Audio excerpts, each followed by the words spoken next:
Good morning, children. Welcome to our new session in social science. In social science, we are going to discuss about the economics.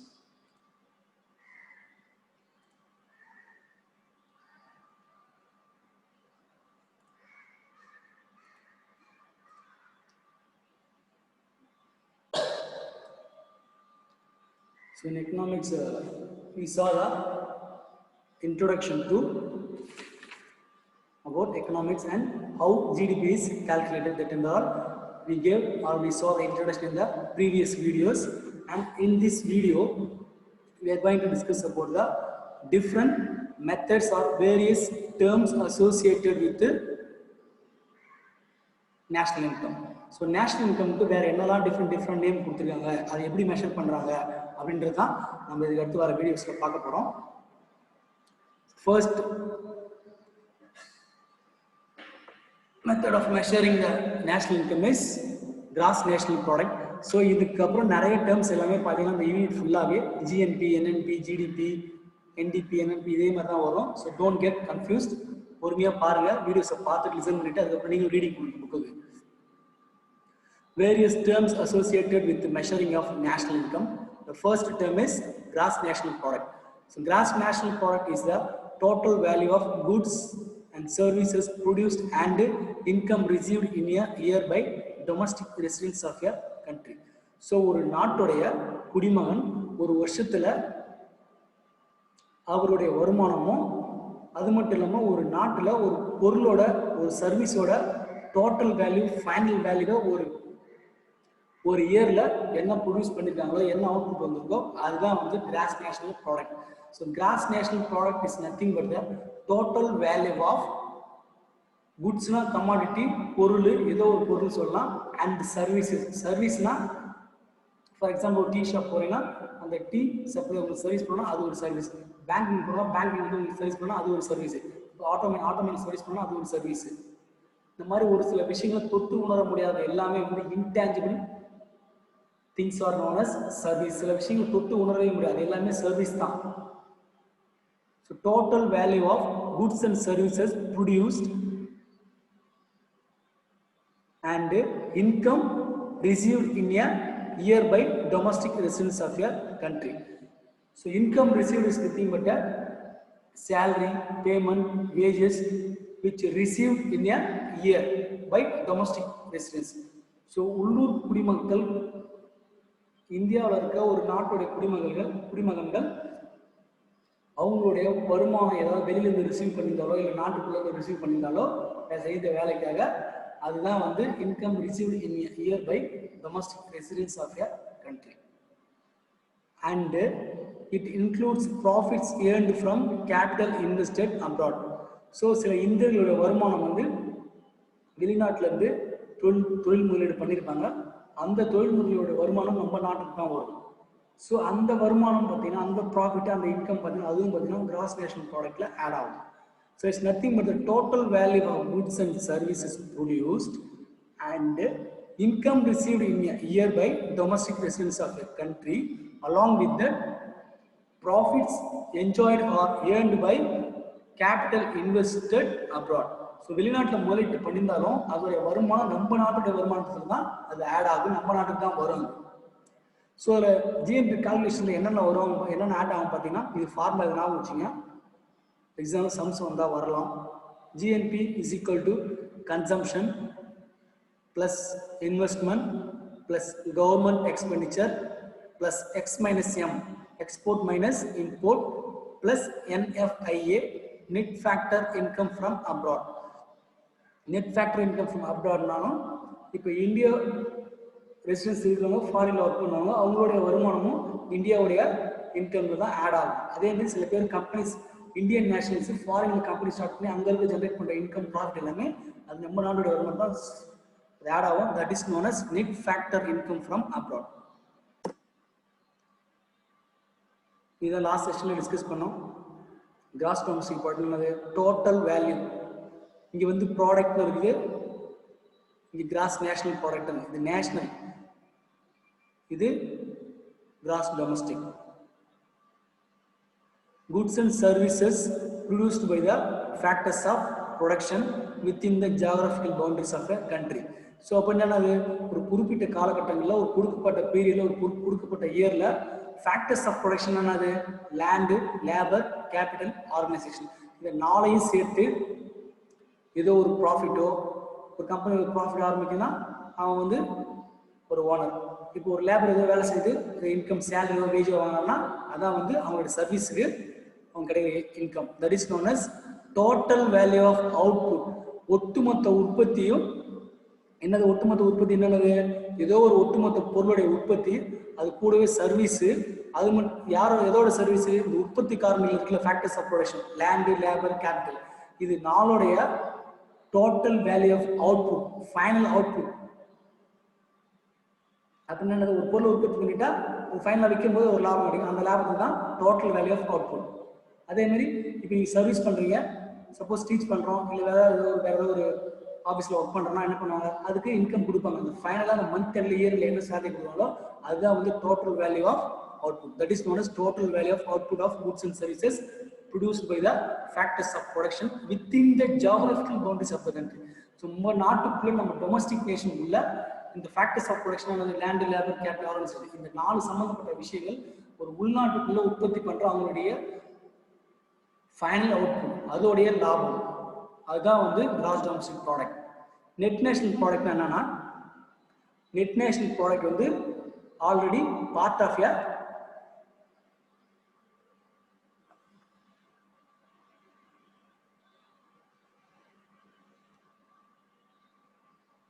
So net national product எப்படி measure பண்ணுவோம், எப்படி estimate பண்ணுவாங்கன்னா, so by making some adjustment with regard to depreciation. டெப்ரிசியேஷன்னா ஒரு suppose நம்ம production ப்ராசஸில் இல்லை இந்த உற்பத்தி காரணிகள் இருக்குது லேண்டு, லேபர், கேபிட்டல், ஆர்கனைசேஷன், இதில் ஏதாவது ஒரு பொருள் ஒரு மெஷினோ இல்லை வேற ஏதாவது பொருள் தேய்மானம் அடைஞ்சதுன்னா அதை என்ன பண்ணுவாங்கன்னா ஜிஎன்பி கூட மைனஸ் பண்ணாங்கன்னா நெட் நேஷனல் ப்ராடக்ட் கிடைக்கும். அதான் வந்து net national product. Net domestic product என்னன்னா, நெட் டொமஸ்டிக் ப்ராடக்ட் என்னது, நெட் டொமஸ்டிக் ப்ராடக்ட் வந்து it's a part of a gross domestic product. Gross domestic ப்ராடக்ட்டுக்குள்ள அது ஒரு பார்ட், அதனால அதுல வந்து டெப்ரிசியேஷன் தேய்மானத்தை மைனஸ் பண்ணிட்டீங்கன்னா நெட் டொமஸ்டிக் ப்ராடக்ட் உங்களுக்கு கிடைச்சிடும். So next 4th terms associated with the fourth various term associated with the national income measuring is net domestic product, and this was the concept which we discussed in the last video.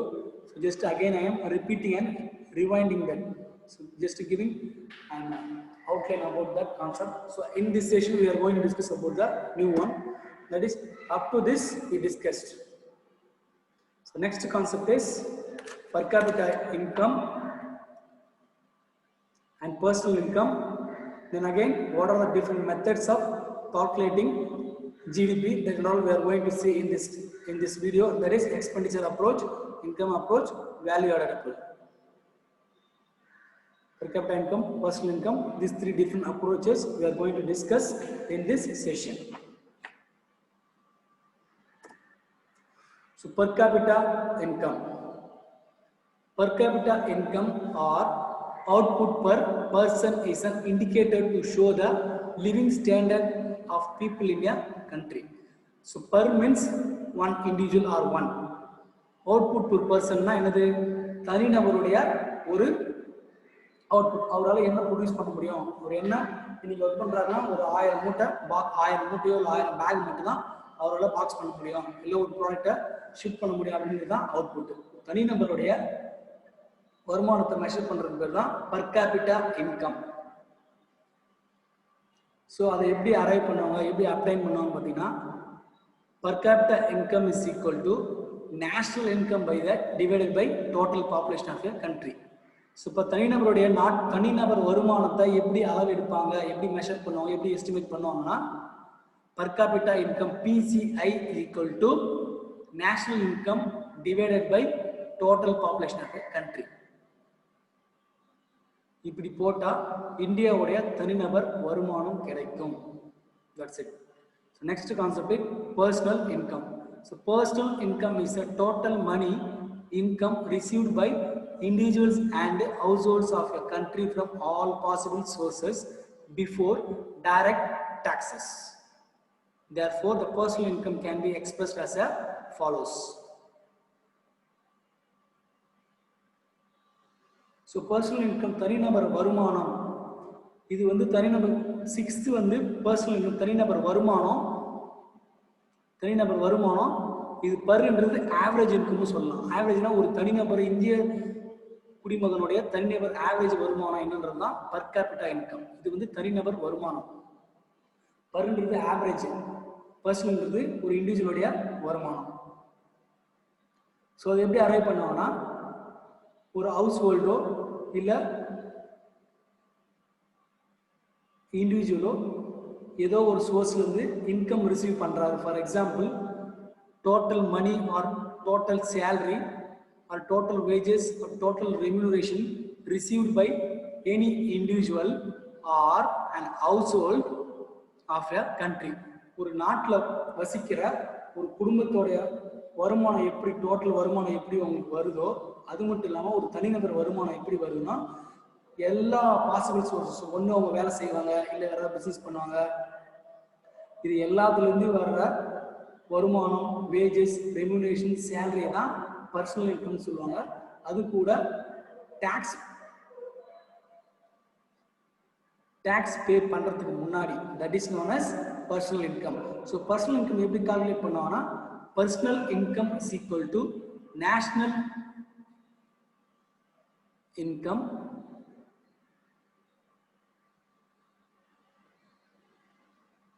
minus corporate income taxes minus undistributed corporate profits minus social security contribution plus transfer payment. So national income கூட இதோ private செக்டரோடைய கம்பெனியோ இல்லை பெரிய பெரிய மேனேஜ்மெண்ட்டுங்க அவங்களுடைய income tax என்ன பண்ணாலும் minus பண்ணிடுவாங்க. அது மட்டும் இல்லாமல் இப்போ ஷேர் ஹோல்டர்ஸ் யாராவது கம்பெனியில் ப்ராஃபிட்ஸ், ஏதாவது கம்பெனியோட கார்பரேட்னா ஒரு பெரிய கம்பெனி அவங்களுடைய ப்ராஃபிட் வந்து டிஸ்ட்ரிபியூட் பண்ணாமல் காமனாக இருக்கும், அதையும் பார்த்தீங்கன்னா மைனஸ் பண்ணிடுவாங்க. Social security contribution, social security contribution என்னன்னா, சப்போஸ் ஏதாவது இயற்கை சீற்றங்களுக்காக சில நிதி உதவி கொடுக்குறாங்கல்ல, அதுதான் வந்து சோஷியல் செக்யூரிட்டி கான்ட்ரிபியூஷன். அது மட்டும் இல்லை, இப்போ பிஎஃப், இஎஸ்ஐஸ்லாம் பார்த்தீங்கன்னா ப்ரைவேட் செக்டர்லேருந்து இல்லை கவர்மெண்ட் செக்டரில் ஒர்க் பண்ணுறவங்க பிடிப்பாங்க, இன்சூரன்ஸ்லாம் பிடிப்பாங்க, அது எல்லாமே வந்து மைனஸ் பண்ணிடுவாங்க. அதுக்கப்புறம் ப்ளஸ் ட்ரான்ஸ்ஃபர் பேமெண்ட்னா என்னன்னா, யாராவது அப்ராடில் ஒர்க் பண்ணுவாங்க ஃபாரினில், அங்கேருந்து நமக்கு இந்தியாவுக்கு ட்ரான்ஸ்ஃபர் பண்ணுவாங்க பேமெண்ட், அது எல்லாமே வந்து தனிநபர் வருமானத்தில் ஆட் ஆகும். That is known as personal income, and this is how the personal income is calculated. So next is disposable income. Disposable income means actual income which can be spent on consumption by individuals and families. So disposable ஆனது dispose பண்ணுறோம், disposable class, disposable cup சொல்கிறோம்ல, அதான் வந்து disposable இன்கம்னா ஒரு தனி நபரோ இல்லை ஒரு specific ஃபேமிலியோ அவங்களுடைய சொந்த செலவுக்கு, சொந்த சாப்பாடு செலவு, எதுக்கோ எக்ஸ்பென்சஸ் செலவு பண்ணுறாங்கன்னா that is known as disposable income, DPI. அது எப்படி அரைவ் பண்ணுவாங்க, எப்படி கால்குலேட் பண்ணுவாங்கன்னா, personal income PI, personal income minus direct taxes, அப்படி பண்ணாங்கன்னா உங்களுக்கு டிஸ்போசபிள் இன்கம் கிடைச்சிடும்.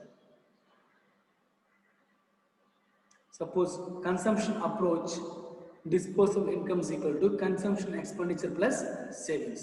So the consumption approach இதன் மூலமா போனீங்கன்னா consumption expenditure plus savings ரெண்டுத்தையும் சேர்த்தா இது கிடைச்சிடும்.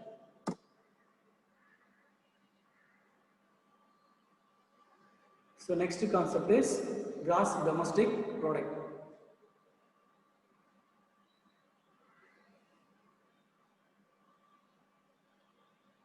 So gross domestic product of a country measured in 3 different methods, that is expenditure approach, income approach and value added approach. So இந்த மூணு மெத்தட்ல expenditure approach method, income approach method, அதுக்கப்புறம் value added approach method, இந்த மூணு மெத்தடை use பண்ணி தான் ஒரு நேஷனுடைய, ஒரு கண்ட்ரியோடைய ஜிடிபியை மெஷர் பண்ணுவாங்க அப்படின்னு சொல்றாங்க. ஸோ முன்னாடியே ஜிடிபின்ற கான்செப்ட் நிறைய டெஃபினேஷன் கொடுத்தாச்சு. ஒரு குறிப்பிட்ட நாட்டில் உற்பத்தி காரணிகள் ஃபேக்டர்ஸ் ஆஃப் ப்ரொடக்ஷனை பயன்படுத்தி அதோட ஃபைனல் அவுட்புட் டோட்டல் அவுட்புட் என்ன வருதோ அதோடைய ஒட்டுமொத்த லாபமும் வருமானத்தையும் தான் நம்ம ஜிடிபியில் ஆட் பண்ணணும்னு சொல்லியிருக்கேன். அது மட்டும் இல்லாமல் கொடுக்கப்பட்ட டைம் ஒரு வருஷம்னா ஒரு வருஷம், அந்த ஒரு வருஷத்துக்குள்ள அந்த ஒரு வருஷம் கொடுக்கப்பட்ட டைம்குள்ள எவ்வளோ ஸ்பெண்ட் பண்ணிட்டு இந்த டைமை ஸ்பெண்ட் பண்ணி எவ்வளோ ப்ரொடியூஸ் பண்ணி ஃபைனல் அவுட்புட் எடுத்து அதை ப்ரொடியூஸ் பண்ணி அதை மேனுஃபேக்சர் பண்ணி அதை சோல்ட் அவுட் பண்ணி அதில் லாபம் எடுக்கிறீங்களோ அது மட்டும்தான் வந்து ஜிடிபியில் ஆட் ஆகும் அப்படின்னு சொல்கிறாங்க. அந்த ஜிடிபியை மெஷர் பண்ணுறதுக்கு 3 மெத்தட்ஸ் இருக்குது. அது என்ன பார்த்தீங்கன்னா எக்ஸ்பெண்டிச்சர் அப்ரோச் மெத்தடு, இன்னொன்று இன்கம் அப்ரோச் மெத்தடு, இன்னொன்று வந்து வேல்யூ ஆடட் அப்ரோச் மெத்தட். ஒரு மெத்தட் நம்ம பார்க்கலாம். ஃபர்ஸ்ட் மெத்தட் வந்து methods of GDP calculation. Expenditure approach. In this method, the GDP is measured by adding the expenditure on all the final goods and services produced in the country during a specified period. So expenditure expense na selavu, expenditure na selavu da. So in the method எப்படினா ஒரு GDP எப்படி measure பண்ணுவாங்க அப்படி பார்த்தீங்கன்னா ஒட்டுமொத்த செலவு adding the expenditure ஒரு பொருளை உற்பத்தி பண்ணுறதுக்கோ இல்லை ஒரு சர்வீஸை நம்ம என்ஜாய் பண்ணுறதுக்கோ என்னெல்லாம் நம்ம ஃபைனலாக நம்ம செலவு பண்ணியிருக்கோமோ அதை எல்லாத்தையும் ஒரு குறிப்பிட்ட காலகட்டங்களில் எவ்வளோ செலவு பண்ணியிருக்கோம் அப்படின்னு ஆட் பண்ணிங்கன்னா அது எல்லாத்தையும் உங்களுக்கு ஜிடிபி கிடைக்கும் அப்படின்னு சொல்லிட்டு இந்த எக்ஸ்பெண்டிச்சர் மெத்தடில் சொல்கிறாங்க. Expenditure method, in this method the GDP is measured by adding the expenditure. So that means what happened? We may spend in different factors, different services, in different products. So வேற இடங்கள்ல நிறைய இடத்துல நம்மளுடைய செலவு வரும் போகும். அந்த செலவு எல்லாத்தையும் ஃபைனலா ஒரு ப்ராடக்ட்டோ ஒரு சர்வீஸை ப்ரொடியூஸ் பண்ணி முடிக்கும் போது அந்த செலவுகளை ஒவ்வொன்றா ஆட் பண்ணிட்டே வந்துட்டா நம்ம இந்த மெத்தட் மூலமா ஜிடிபி நம்ம கால்குலேட் பண்ணலாம் அப்படின்னு சொல்றாங்க. ஸோ அந்த மெத்தட் எப்படி கால்குலேட் பண்ணலாம் ஒரு சின்ன ஒரு ஃபார்முலா மாதிரி கொடுத்துருக்காங்க. y is equal to consumption plus investment plus government expenditure plus exports minus imports. இப்படி கால்குலேட் பண்ணா எக்ஸ்பெண்டிச்சர் மெத்தட்ல நம்ம ஜிடிபி கால்குலேட் பண்ணலாம் அப்படின்னு சொல்றாங்க. So next method is, so இந்த ஜிடிபி கால்குலேட் 3 மெத்தட் சொன்னாங்க. எக்ஸ்பெண்டிச்சர் மெத்தட் எப்படின்னா ஒரு ஃபர்ஸ்ட் மெத்தட் வந்து நீங்க என்னெல்லாம் செலவு பண்றீங்களோ அதை எல்லாத்தையும் ஆட் பண்ணிட்டே வாங்க. அப்படி பார்த்தீங்கன்னா ஒரு ஜிடிபி உங்களுக்கு கிடைக்கும். அது ஒரு மெத்தட். இன்னொரு மெத்தட் என்ன பார்த்தீங்கன்னா ஒரு பொருளை உற்பத்தி பண்ணியோ ஒரு சர்வீஸை உற்பத்தி பண்ணியோ அதை விற்கும் போது அது என்ன லாபம் கிடைக்குது அந்த லாபத்தை ஒட்டுமொத்தமாக ஃபைனலாக ஆட் பண்ணீங்கன்னா உங்களுக்கு ஒரு அமௌண்ட் வரும். அதுதான் வந்து இன்னொரு ஜிடிபி அப்படின்னு சொல்றாங்க. ஸோ இது 2 டிஃபரன்ஸ் இருக்கு. இது வந்து இருக்கிற செலவு ஃபுல்லாக ஆட் பண்ணிட்டீங்கன்னா அது ஒரு மெத்தட்ல ஜிடிபியை கால்குலேட் பண்றது. இது வந்து பார்த்தீங்கன்னா இது வெறும் இன்கம், வெறும் லாபத்தை மட்டும் ஆட் பண்ணிட்டே வந்தீங்கன்னா உங்களுக்கு ஒரு அமௌண்ட் கிடைக்கும். அதுதான் வந்து டோட்டல் ஜிடிபின்னு சொல்றாங்க. This method looks at GDP from the perspective of the earnings of the men and women who are involved in producing the goods and services. So இப்போ ஏதோ ஒரு உற்பத்தி காரணிகள factors of production, land, labour, capital, organisation produce ஒரு ஃபேக்டரியோ ஒரு சர்வீஸையோ உற்பத்தி பண்ணுறதுக்காக நம்ம என்ன பண்ணுறோம், ஒரு ஆணையோ பெண்ணையோ பயன்படுத்துகிறோம். அப்போ அவங்க பயன்படுத்தும் போது அவங்களுக்கு ஏதோ ஒரு வேஜஸோ சேலரியோ ரெமுனரேஷனோ ஏதோ ஒரு பேமெண்ட் கொடுக்கும். அந்த பேமெண்ட் வாங்குறாங்கல்ல ஒரு ஆணோ பெண்ணோ அந்த வேலையை செஞ்சு முடிச்சிட்ட பிறகு அதை எல்லாத்தையும் ஆட் பண்ணீங்கன்னா உங்களுக்கு ஒரு அமௌண்ட் கிடைக்கும். அதுதான் வந்து இன்கம் மெத்தட்ல நீங்க ஜிடிபியை கால்குலேட் பண்றதுக்கான வழி அப்படின்னு சொல்றாங்க. அதுல என்னென்னலாம் ஆட் பண்ண சொல்றாங்க பாருங்க. நான் சொன்ன பார்த்தீங்கன்னா முன்னாடியே வேஜஸ், ரெண்ட், இன்ட்ரெஸ்ட், ப்ராஃபிட். அப்போ இது எல்லாமே இந்த 4மே வந்து ஃபேக்டர்ஸ் ஆஃப் ப்ரொடக்ஷன். அது லேண்டு, லேபர், கேபிட்டல், ஆர்கனைசேஷன். லேண்டுக்கு ரெண்ட் வாடகை கொடுப்பாங்க, ப்ராஃபிட் ஆர்கனைசேஷனுக்கு, வேஜஸ் வந்து லேபருக்கு. லேண்டோடைய இன்கம் வந்து ரெண்ட், ஆர்கனைசேஷனோட இன்கம் வந்து ப்ராஃபிட், லேபரோட இன்கம் வந்து வேஜஸ், கேபிட்டலோட interest. So we'll move to the next method. Last method of measuring the GDP is value added approach.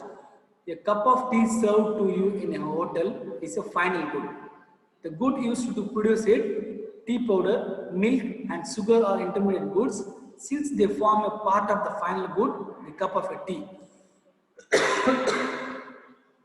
So இதில் என்ன சொல்கிறாங்கன்னா, ஏதோ ஒரு பொருளை உற்பத்தி பண்ணுறீங்க, அந்த பொருளை உற்பத்தி சப்போஸ் ஃபார் எக்ஸாம்பிள் ஒரு ஷர்ட் மேனுஃபேக்சர் பண்ணுறாங்க அப்படின்னா அது மேனுஃபேக்சர் பண்ணுறதுக்கு மிஷின் தேவை, லேபர் ஃபோர்ஸ் தேவை, ஆள் கூலி தேவை, காட்டன் தேவை, அப்புறம் டிரான்ஸ்போர்ட்டேஷன் ஃபெசிலிட்டிஸ் தேவை. இது எல்லாத்தையும் இந்த இன்டர்மீடியட் குட்ஸ்னானது அதுக்கு தேவையான ரா மெட்டீரியல்ஸ் என்னெல்லாம் பயன்படுத்தணுமோ அதோடைய ரா மெட்டீரியல்ஸ் தான் இன்டர்மீடியட் குட்ஸ்னு சொல்லுவாங்க. அது ஒன்னொன்னோட வேல்யூ ஆட் பண்ணிட்டே வந்தீங்கன்னா நம்ம இந்த மெத்தட் மூலமா ஜிடிபி நம்ம கால்குலேட் பண்ணலாம் அப்படின்னு சொல்றாங்க.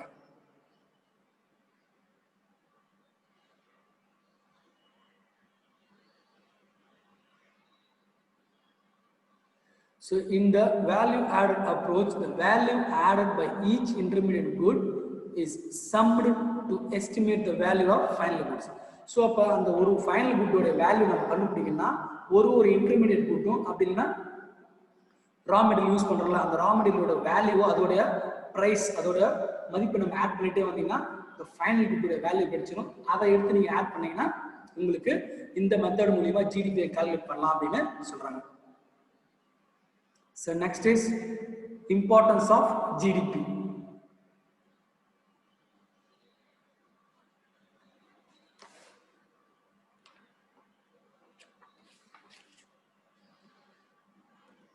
இந்த ஜிடிபி மெஷர் பண்ணதுல என்னெல்லாம் சிக்னிஃபிகன்ஸ், என்னென்ன இம்பார்ட்டன்ஸ், என்ன நன்மைகள் அப்படின்றது சொல்றாங்க.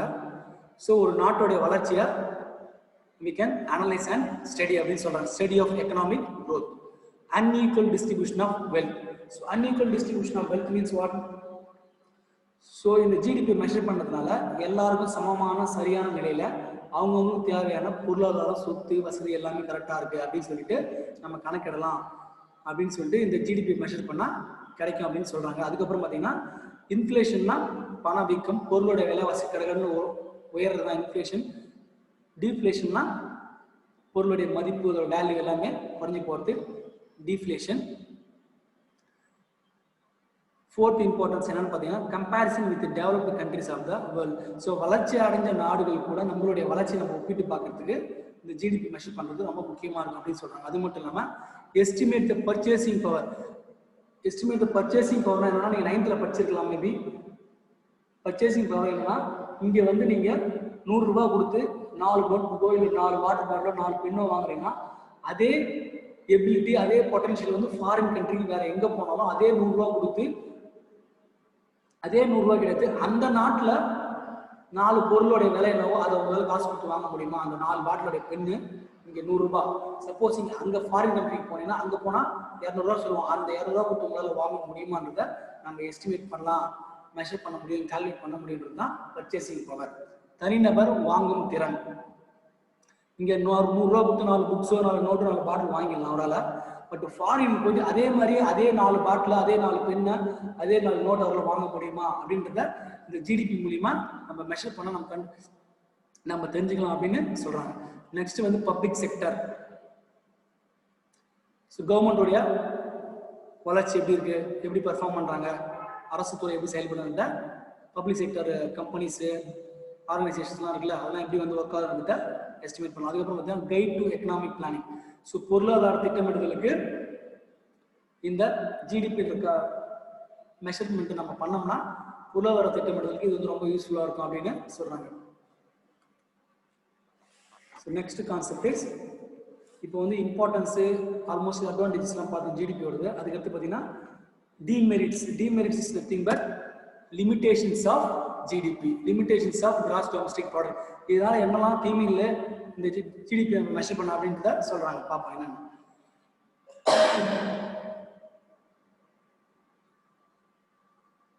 So several important goods and services are left out of the GDP.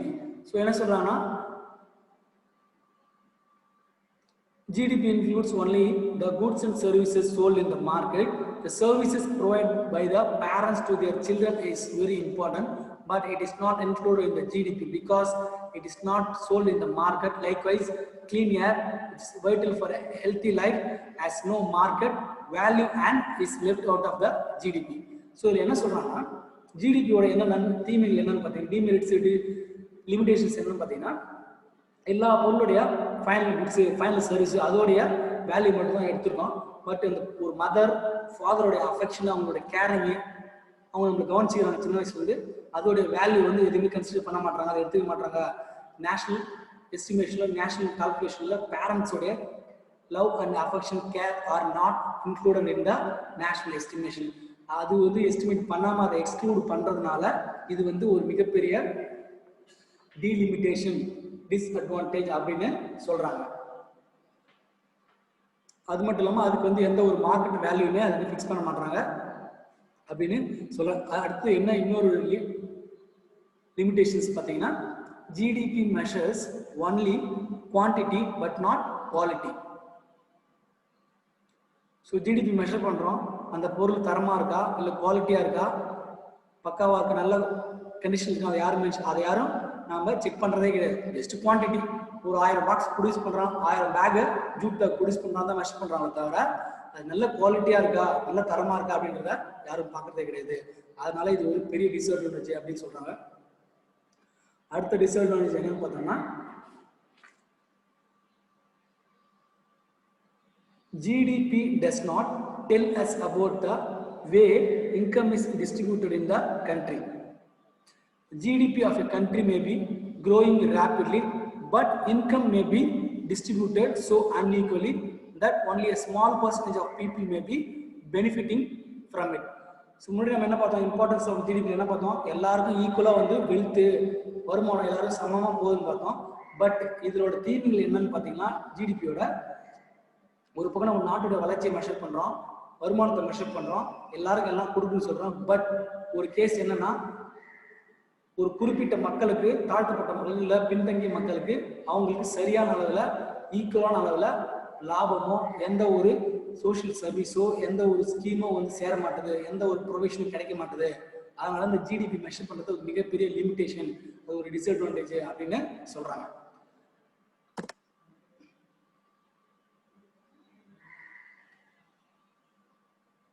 This is the last and final limitation of GDP. The GDP does not tell us about the kind of life people are living.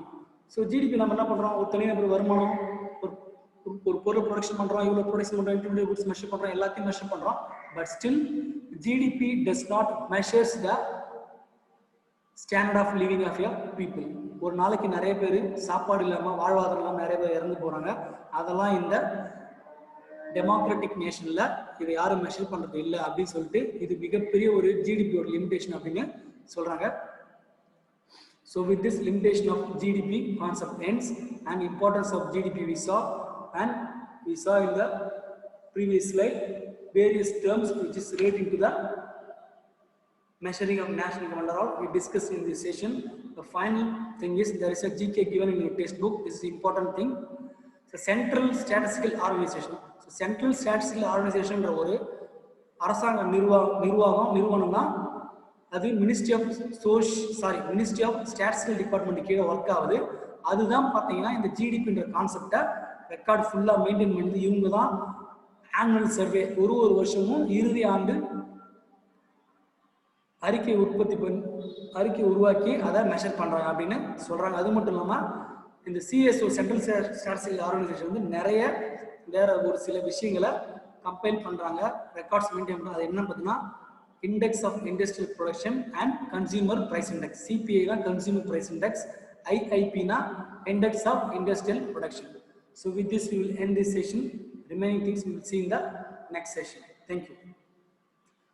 எல்லா questions concept என்ன teach பண்ணிருக்கணும் இது வரைக்கும் அதை எல்லாத்தையும் reading பண்ணிடுங்க.